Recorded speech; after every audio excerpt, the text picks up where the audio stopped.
Hey everyone, welcome to Reddit Readout. Today we are checking out Confession. Story 1. I didn't complete my masters and my manager seemed to think I did. I applied for a job and at the time I had on my CV in progress for masters as I was awaiting results. I was hired and introduced as a master's graduate.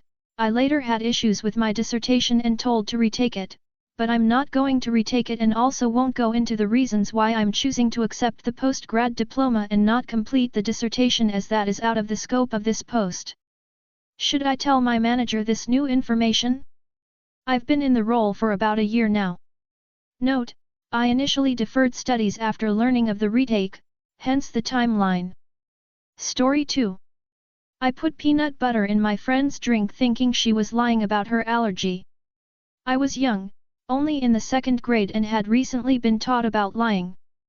After our lessons on sinning and doing bad stuff, I developed the idea that my friend, let's call her Lily, was lying about her peanut allergy and just didn't like peanut butter but was too ashamed to tell me because they were my favorite snack at the time. Not to mention the times when someone would bring in a snack for the class and we'd always have to check if they had peanuts in them. If they did, the whole class couldn't eat them so that she wouldn't feel left out. I was tired of what I thought was a dumb, made-up lie and decided to take matters into my own hands by bringing a big jar of peanut butter and waiting for the perfect moment to strike. Once it's snack break, I waited until Lily went to the bathroom to take out my peanut butter jar to slip a spoonful into her cup, shaking it good so she wouldn't suspect a thing. Once she came back, she sat down and drank some of her peanut butter-infused water. As she did so, I watched with wide eyes, making sure to take in every detail, now convinced that she's been lying the whole time. Suddenly, Lily started coughing uncontrollably, choking and thrashing herself all over the floor. It also didn't help that she forgot her EpiPen at home that day, causing her to convulse and forcing my teacher to call an ambulance. It turned out she was severely allergic to peanut butter and I never had the gall to tell her what I had done that day. We're still friends today and she strongly believes that her father was trying to kill her that day since she got in a fight with him the day before regarding her dead mother. Story 3. I got caught trying change my grades at school. Principal informed my dad by email and I deleted them when I got home. High school student here. Math has never been my favorite subject, I've always struggled with it for some reason. Yesterday I got the bright idea to try and sneak on my teacher's computer and change my grade to slightly passing. She has the same lunch time as me, so I knew it would be the perfect time to sneak in and try. Also, I knew she always leaves the building for her lunch break. So during lunchtime I went in her room, pulled up our grading system and slightly put my grade at passing. As I was about to get off the computer, I noticed she left her car keys on her desk. I immediately jumped up, but it was too late. She was already standing at the door. She questioned me and I just told the truth. She sent me straight to the principal's office. Got a couple days of in-school suspension. They emailed my dad, but lucky I know his work schedule and got home before him and deleted it off his computer. It was kind of a dumb idea, but it was worth it. Probably gonna fail that class for the trimester. It's okay, I'm going to make it up during summer school, lol. Story 4. I must confess I was never caught stealing from my aunt. Whenever I was a child, my aunt lived with me and my family. My parents were very strict and had designated eating times. Me and my sister were hungry sometimes when it wasn't time to eat. We always seen my aunt come home with groceries. She would put them in her bedroom. So when me and my sister got hungry, we would go steal all her snacks from her. We would hide them in our room and eat them when we were hungry. Story 5. In high school I spent a week convincing a kid he was being recruited by a D1 college for baseball. 2015 was my junior year of high school and I was playing baseball that summer. I was decent. I pitched and could have probably played some juicy ball, but that's about it. There was a kid on our rival high school team, named Phoenix, yes, like Phoenix but spelled like you were wearing a 2010 Cookie Monster snapback. He was a year younger and had just gotten called up to varsity because West High was pretty ass. Don't get me wrong, the kid wasn't terrible, but he got a huge head about it and started posting/tweeting shit talk about our school and a few of my teammates. I had known Phoenix since middle school because we grew up in the same neighborhood. Kid had a big mouth and didn't really realize he was white, ginger, and upper middle class. He was S-tier cringe. Anyway, I ended up finding his number from an old group chat I had from middle school. I had a different number now, so on the ride back from a road game I decided to send him a text pretending to be Rick Heller, head coach of the University of Iowa baseball team. I started out by introducing myself and telling him that we've had some scouts coming to his last couple varsity appearances. I told him we've been really impressed with how fast he's moved to the varsity level and how we're interested in having him down to throw some bullpens and try out in front of the coaching staff. Keep in mind he was nowhere near D1 level. He ended up responding immediately with the eagerness of a 6-year-old at a Toys R Us. He told me he'd love to come down and told me about his work ethic and how I wouldn't find a harder worker than him. All of this unprovoked by me, BTW, he just wanted to let coach know what he was bringing to the table. Why would a D1 college coach be communicating with you via text? So after a couple days of chatting with him on and off, and letting the rest of my team in on the joke, I had convinced him to make the hour-and-a-half drive to Iowa City to meet coach that following Monday.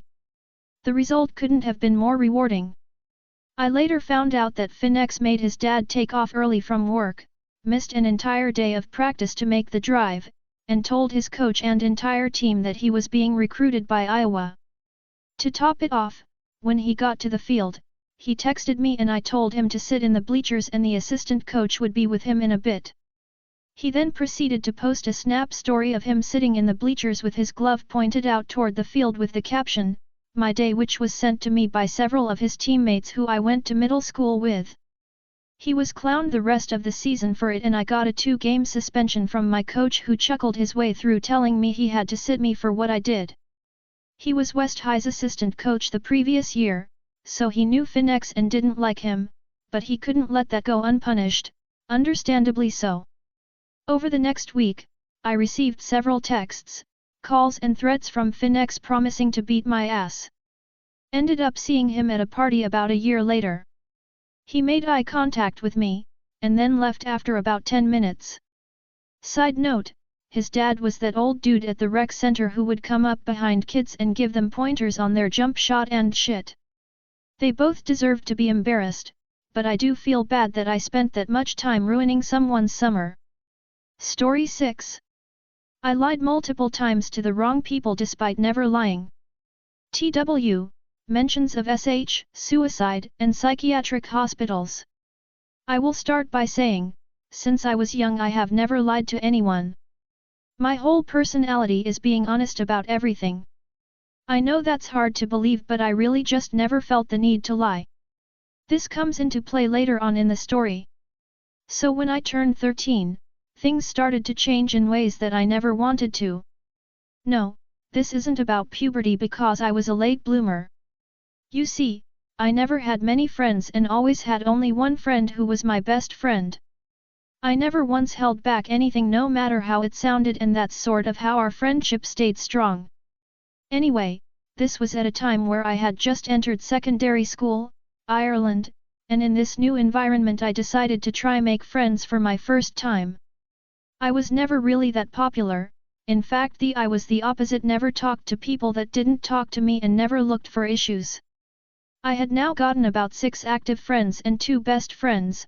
Life was good until 3rd year when a new girl joined our class. She hated me, but we never spoke, which was good. Anyway, I did an interview about addictions to video games at the time and thought I was awesome. Upon returning to school however I was met with name-calling and taunting, by everyone I saw in the hallways. I then got shut down by my crush and life was getting hard, so I started to scratch myself to get over it. Eventually a half a year passes and a lie about me began to spread. One of my friends had accused me of saying the N-word to him. This made everyone hate me more even though there was no proof. I lost a few friends and my grades began to drop. I began thinking of suicide as an option. Eventually I attempted it after having just came out as transgender. My best friend saved me and I was put in contact with the suicide hotline. In Ireland it is pretty hard to get into a hospital for anything until it is too late. Anyway, I ended up in COVID where I couldn't leave my house because I lived in the middle of nowhere. Things got better, before I knew it 5th year had begun and school was back. Time skip, 3 months. People in my new class no longer hated me, however my grades were dropping from high 80s to low 30s and I had less motivation to do HW, eventually I was known as the dumb kid. I later pulled out of school, to go back to my home country of Belgium. This was to go to culinary school. Anyway, this new start made me lose all my friends and begin from start. These new people hated me, would fake confess love to me and my grades remained poor, even in English which I had learned for 12 years. I got into cutting and had suicidal thoughts again. Skip forth 2 months and my GP learned of this. I was sent to a hospital in the PAAZ. I stayed 2 weeks before release and felt no better. Another month passes and I am sent to another stay at a new hospital. At this point I had severe paranoia, manic episodes, depression, and anxiety. I came out and things were better for a while on my medication quizapine, then arguments broke out and I was separated from my uncle and at the time polyamorous family, left with only my parents. I ended up worse and was sent to a psychiatric hospital for 6 weeks where I was then sent to JOVO. I stayed for 3 weeks out of 6 months before the storm arrived. You see, one part I left out was that I lied to get out of the hospitals and even lied to my psychologist about how I felt. By this point the following were my issues: severe paranoia, anxiety, depression, suicidal thoughts, suspected BPD, possible ADHD. A month passes and now I sit here, feelings of relapse. My mother says I need to think of my parents and to tough it up at my job. As I recently got a new job, I left JOVO with a lie and I feel trapped. Story 7. I used to steal pennies, dimes and quarters from the military donation collections at grocery stores when I was little. This is gonna sound so stupid and insignificant, but when I was 5 to 6, when small little hometown grocery stores and gas stations were all we had around, I used to steal the pennies / dimes / quarters from the little donation bowls at the counter, usually for donations toward the military. And when I think about it now, I thought I was so sneaky, but everyone probably knew exactly what I was doing. Bad thing is, I have no idea what I would do with the money after because I was probably too young to have a piggy bank, penny bank, and for my parents not to notice I had more money than I had been given. It really wasn't much money overall probably. It probably amounted to $5 to $10 at most over the whole time I was doing it. I don't know why I did it either or how I even learned that behavior. I guess maybe I had learned somewhat what money was because I used to watch my parents count cents and place them into rolls, so maybe I just thought that money, no matter where I was getting it from, was a good thing. Either way, I regret that I was a little thief at the age of 5. That's all for today. Please don't forget to like and subscribe.